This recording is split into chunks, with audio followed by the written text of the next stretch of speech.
अस्सलामुअलैकुम friends, I hope you are doing well. So हम जो है आज लिपिड की केमिस्ट्री को स्टार्ट कर रहे हैं, ठीक है।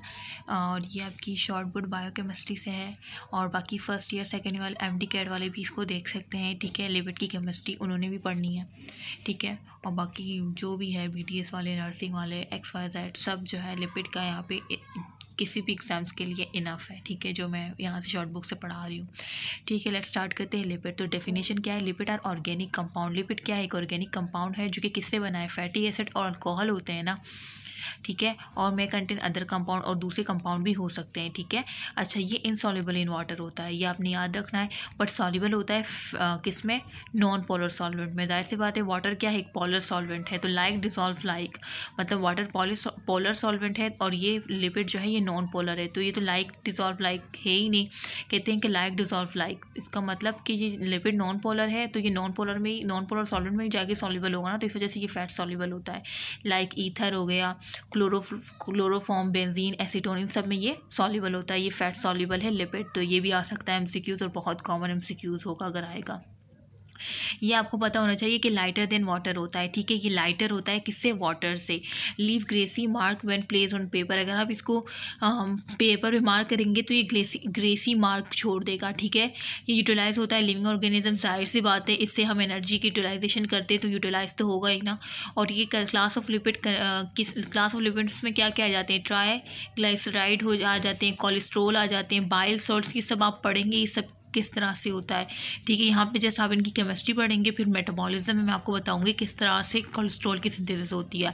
Steroid hormone derive from cholesterol, मतलब ये स्टेरॉयड हार्मोन है, कोलेस्ट्रॉल से ही डिराइव्ड होते हैं, ठीक है। और कोलेस्ट्रॉल, ठीक है। फैट सॉल्युबल विटामिन आ जाते हैं, प्रोस्टाग्लैंडिन्स क्या होते हैं, ये सब हम पढ़ेंगे, ठीक है। यहाँ पे अभी सिर्फ आपको बताया गया है कि इसमें ये सब होते हैं। अच्छा, फैटी एसिड का इंट्रोडक्शन देखते हैं। डेफिनेशन दी, बता दिए कि दे आर डिफाइंड एज, और मतलब ये तो हमने लिपिड की डेफिनेशन पढ़ी। अब हम फैटी एसिड पढ़ रहे हैं। जैसे हमने कहा कि लिपिड जो है made up of fatty acid and alcohol. अब हम फैटी एसिड की केमिस्ट्री पढ़ेंगे, उसके बाद अल्कोहल, फिर अदर कौन से कंपाउंड हो सकते हैं, उनको क्या नाम दे सकते हैं, वो पढ़ेंगे। तो सबसे पहले इसमें लिपिड में हम फैटी एसिड के बारे में पढ़ रहे हैं। तो फैटी एसिड क्या है? एक ऑर्गेनिक एसिड है। फैटी एसिड और एक ऑर्गेनिक एसिड है, इसी वजह से हम लिपिड को कहते हैं कि ये एक ऑर्गेनिक कंपाउंड है, ठीक है। तो fatty acid organic acid that occur in nature, जो कि नेचर में होता है, ठीक है। और ये एलिफेटिक मोनोकार्बोक्सिलिक एसिड है, ठीक है। मतलब ये क्या है? एक एलिफेटिक, मतलब इसमें एलिफेटिक का क्या मतलब है? आप लोगों ने एरोमेटिक एलिफेटिक पढ़े थे ना, तो ये एलिफेटिक मोनोकार्बोक्सिलिक एसिड है, ठीक है। और मेड अप ऑफ हाइड्रोकार्बन, जो मतलब इसमें सिंपल हाइड्रोकार्बन की स्ट्रेट चेन होती है, ठीक है, एलिफेटिक है। अच्छा, they are major component of lipid, ये आ सकता है कि एलिफेटिक है या एरोमेटिक है, तो आपको पता होना चाहिए। और ये मेजर कंपोनेंट ऑफ लिपिड है, मतलब जैसे भी आपने लिपिड में देखा कि लिपिड में फैटी एसिड होते हैं और अल्कोहल होता है, तो ये जो है ये फैटी एसिड मेजर कंपोनेंट है लिपिड का, मतलब मेजर कंपोनेंट ये फैटी एसिड है लिपिड का, ठीक है। और ये मेड अप ऑफ, और ये बना होता है, फैटी एसिड की बात करें कि they are made up of not less than 2 carbon atom, मतलब ये 2 कार्बन एटम से कम नहीं होना चाहिए। फैटी एसिड में जो कार्बन होते हैं ना, वो 2 से कम नहीं होने चाहिए, ठीक है। तो ये मैंने अंडरलाइन कर लिया, आपको पता होना चाहिए। Chain length of lipid forming fatty acid, अब जो चेन लेंथ होती है ना फैटी एसिड की, जो कि लिपिड को फॉर्म करता है ना, उसकी रेंज कहाँ से कहाँ तक होनी चाहिए? 4 to about 24 कार्बन, मतलब 4 से 24 के दरमियान होनी चाहिए, ठीक है। लिपिड को फॉर्म करने के लिए फैटी एसिड की चेन लेंथ इतनी होनी चाहिए, पता होना चाहिए। Fatty acid occur in neutral fat, अब ये जो फैटी एसिड है जिसे हम ऑर्गेनिक एसिड कह रहे हैं, ये जैसे मैंने कहा कि ये नेचर में होता है, पाया जाता है, तो ये कहाँ fatty acid which occur in neutral fat, जो न्यूट्रल फैट्स होते हैं वहाँ पे उसमें ये होता है, और यूजुअली कंटेन करता है even number of carbon atom, मतलब ये न्यूट्रल फैट्स में पाया जाता है और even number of carbon atom इसके पास पाए जाते हैं, ये आपने याद रखना है, even number of carbon atoms, ठीक है। सो ये मैंने फैटी एसिड का क्या, मैंने आपको लिपिड की डेफिनेशन बताई, जो लिपिड पढ़ रहे हैं, ठीक है। उसके बाद हमने लिपिड का एक कंपोनेंट जो कि मेजर कंपोनेंट है फैटी एसिड का, मैंने उसकी डेफिनेशन बताई। अब इसके बाद classification of fatty acid, saturated fatty acid क्या होते हैं, अनसैचुरेटेड फैटी एसिड क्या होते हैं, ये तो आपने बचपन में भी पढ़ा होगा कि सैचुरेटेड फैटी क्या है? These are the fatty acid which do not contain in double bond. Saturated है ना, कोई डबल बॉन्ड नहीं होगा, ठीक है। और एग्जाम्पल याद रखनी है, butyric acid, caproic acid, palmitic acid, stearic acid, और ये क्या है, आर्किडिक एसिड, ये सब आपने नाम एक दफ़ा पढ़ लेने, आपके दिमाग में आ जाएंगे। अगर एमसीक्यू आता है तो आपको दिमाग में होंगे कि भाई ये नाम पढ़ा था हमने सैचुरेटेड में, ठीक है। Saturated fatty acid saturated fatty acid below 8 carbon in length are liquid. अब ये कह रहे हैं कि जो सैचुरेटेड फैटी एसिड होते हैं, जो 8 कार्बन से नीचे होते हैं ना लेंथ में, वो क्या होते हैं, ये लिक्विड होते हैं, रूम टेम्परेचर और वोलेटाइल होते हैं, ठीक है। तो ये बात याद रख लें। अच्छा, अनसैचुरेटेड फैटी एसिड जिसमें डबल बॉन्ड होंगे, अनसैचुरेशन हो रही है ना, these are fatty acid which contain double bond, ठीक है। Unsaturated fatty acid classified further. अब इस अनसैचुरेटेड फैटी जिसमें डबल बॉन्ड होते हैं, इसको क्लासिफाइड किया गया है फर्दर, किसकी बेस पे, according to the degree of their unsaturation, इसकी डिग्री ऑफ अनसैचुरेशन की बेस पे। मतलब डबल बॉन्ड है, ट्रिपल बॉन्ड है, कितने बॉन्ड है, अगर एक डबल बॉन्ड है तो मोनो आ गया, अगर दो है तो डाई मतलब दो डबल बॉन्ड होंगे, पॉली, इस तरह से, ठीक है। तो ये इसकी क्लासिफिकेशन है अनसैचुरेटेड की, किसकी बेस पे, अनसैचुरेशन की बेस पे, कि कितनी अनसैचुरेशन हो रही है। तो देखते हैं, मोनो अनसैचुरेटेड फैटी एसिड को समझ आ रहा है कि मोनो मतलब एक डबल बॉन्ड होगा, कंटेन ओनली 1 डबल बॉन्ड, ठीक है। और इसकी एग्जाम्पल आपने याद रखनी है ऑलिक एसिड, जो कि found nearly in all fats, तमाम फैट में आपको ऑलिक एसिड मिलेगा।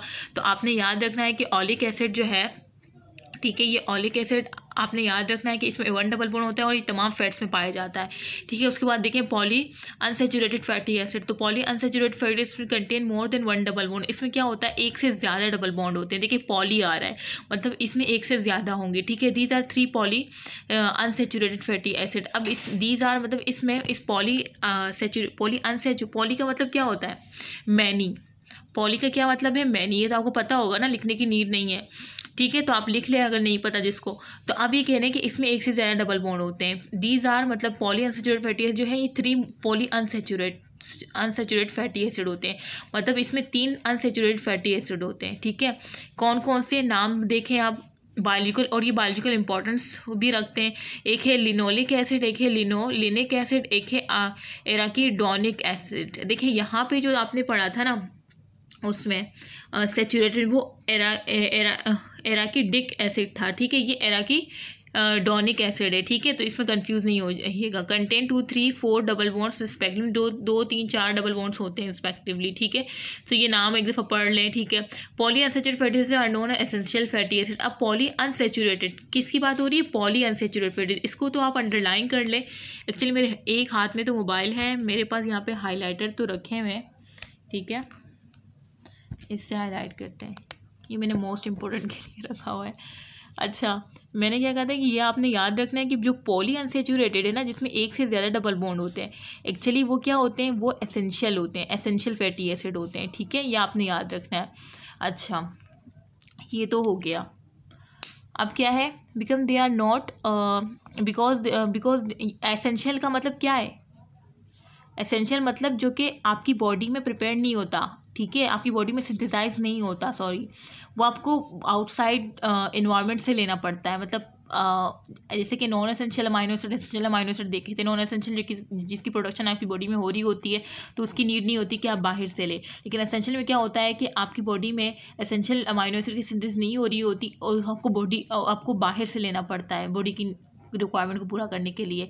जाहिर सी बात है, एसेंशियल मतलब जो ज़रूरी है, जो कि आपके बॉडी के अंदर नहीं है, वही तो ज़रूरी होगी ना, तो वो आप बाहर से लेंगे, ठीक है। तो ये भी एसेंशियल है, because they are not in the body, therefore should be taken in diet, जिसको हम डाइट में लेते हैं, ठीक है। Oils contain significance quantity of poly unsaturated fatty acid. अब जो ऑयल्स होते हैं ना, उसमें सिग्निफिकेंट क्वांटिटी होती है पॉली अनसैचुरेटेड फैटी एसिड की, ठीक है। तो जो हम तो बहुत ज़्यादा पाकिस्तानी कौम है, तो ऑयल्स तो भर भर के इस्तेमाल करते हैं, ऐसा है या नहीं। इस वजह से यहाँ पे लोग बहुत ज़्यादा मोटे फिरते रहते हैं, तो वो यही कि वो बहुत ज़्यादा पॉली अनसैचुरेटेड फैटी एसिड ले रहे होते हैं, क्योंकि ऑयल्स में बहुत सफिशिएंट क्वांटिटी होती है इसकी, ठीक है।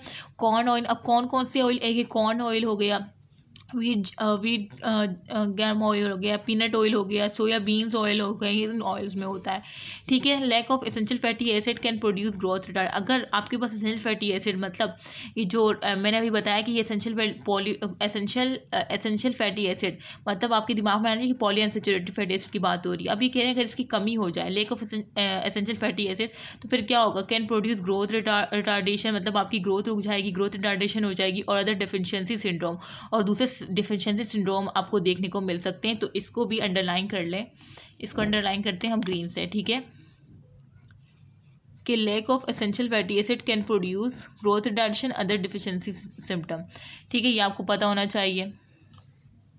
अच्छा, तो ये तो हमारी हो गई क्लासिफिकेशन ऑफ फैटी एसिड, कौन कौन सी सैचुरेटेड और अनसैचुरेटेड। फिर अनसैचुरेटेड के हमने दो देखे, मोनोसैचुरेटेड फैटी एसिड जिसमें हमने ऑलिक एसिड देखा, और पॉली में हमने 3 देखे, लिनोलिक, लिनोलेनिक और एरेकिडोनिक एसिड। ठीक है, इसमें 2 3 4 डबल बॉन्ड होते हैं और ये एसेंशियल होता है और ये ऑयल्स में होता है सफिशिएंट क्वांटिटीज़ में, और इसकी डिफिशिएंसी वजह से बहुत रिटार्डेशन हो जाती है। ठीक है, और उसमें एग्जाम्पल हमने देखी थी ब्यूटारिक एसिड की जो कि सैचुरेटेड है, कैप्रोइक, पाल्मेट। देखो पाल्मेटिक एसिड तो आपको याद होगा, ये भी आप आगे सिंथेसिस भी इसकी पढ़ेंगे। ठीक है, और ब्यूटारिक और ये कैप्रोइक स्टेरिक एसिड आप पढ़ते में आ रहे हैं। ठीक है, और ये एरेकिडिक एसिड है। ठीक है, सो आई होप कि आपको समझ आ गई, और इंशाल्लाह हम नेक्स्ट क्या पढ़ेंगे, physical properties of fatty acid. ठीक है, सो तब तक के लिए अल्लाह हाफ़िज़, अपना ख्याल रखिएगा। अगर आपको ये लेक्चर अच्छा लग रहा है और आप चाहते हैं कि इस तरह से मैं पूरी जो है आपको बायोकेमिस्ट्री, लिपिड, कार्बोहाइड्रेट के मेटाबॉलिज्म, एब्जॉर्प्शन, डाइजेशन, एवरीथिंग, सो अगर आप लोग चाहते हैं कि मैं इस तरह से शॉर्ट वीडियोज़ के थ्रू आपके साथ शेयर करूँ, सो काइंडली लाइक कर दिया करें, शेयर कर दिया करें अपने फ्रेंड्स के साथ, ताकि मुझे पता चल सके कि हाँ आपको पसंद आ रही है। ओके, अल्लाह हाफ़िज़।